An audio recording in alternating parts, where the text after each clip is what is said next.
পরিবার থেকে কি আসলে কার্টুনিস্ট হওয়ার জন্য কি কোনো সমর্থন এসেছিল কিনা বা কোনো বাধা এসেছিল কিনা? ওই যে বললাম আমি তো ড্রিম ছিল মিলিটারিতে যাওয়ার, তো যখন আমি ফেইল্ড হয়েছি আমার উপর থেকে সবার আশা ভরসা এমনিতেই শেষ হয়ে গেছিল। হ্যাঁ, যে হ্যাঁ আমার ছেলের এখন কি হবে আর আমার ভাইয়ের এখন কি হবে।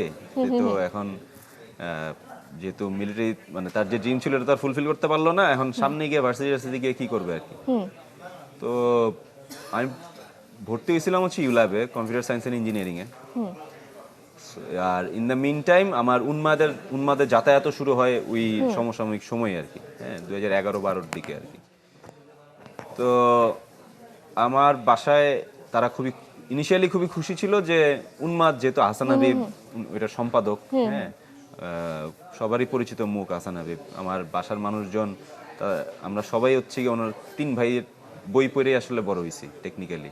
আমি বই পড়া শিখছি হুমায়ুন আহমেদের বই পড়া, হ্যাঁ মানে উনি আমাদেরকে বই পড়তে শিখাইছেন, সাহিত্য কি বলে চর্চা করতে শিখাইছেন।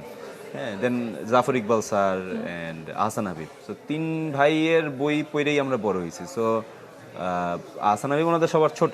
সো আমাদের বাসার ছোট ছেলে আহসান হাবিব মানে ওই কি বলে হুমায়ুন আহমেদ ফয়জুর রহমান পরিবারের ছোট ছেলের সাথে কাজ করে, এই ব্যাপারটা তাদের জন্য ডেফিনেটলি একটা গর্বের বিষয় ছিল। অলসো আম্মু বা আপু বা ভাইয়াদের মনে হচ্ছিল যে বোধহয় এর গতি হয়েছে কোনো, হ্যাঁ যে আহসান হাবিব যেহেতু এত বড় মানুষের পাশে আছে, তো আশা করি যে খারাপ কিছু হবে না হয়তো বা। হ্যাঁ, তো ওই ব্যাপারটাই তাদের ইয়াতে ছিল, বাট ডেফিনেটলি টেনশনে তো ছিল। আর ভাই মিডল ক্লাস ফ্যামিলিতে না কেউ এরকম ভাবে শিল্প চর্চার ব্যাপার স্যাপার এখন পর্যন্ত এখনো ইয়া করে না। আমার ফ্যামিলিতে আমি প্রথম যে হচ্ছে প্রফেশনালি শিল্পী বোধহয়, হ্যাঁ মানে যে ফুললি নিজেকে কার্টুনিস্ট হিসেবে পরিচয় দিই।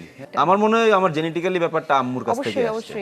আমার আম্মু খুব ভালো কুশি কাটা করতে পারে, হ্যাঁ শিল্প কিন্তু আসলে জেনেটিক্যালি অনেক কিছু নির্ভর করে শিল্পের উপরে। অ্যাবসলিউটলি জেনেটিক্যালি ব্যাপারটা ডেফিনেটলি ডিসাইড করে।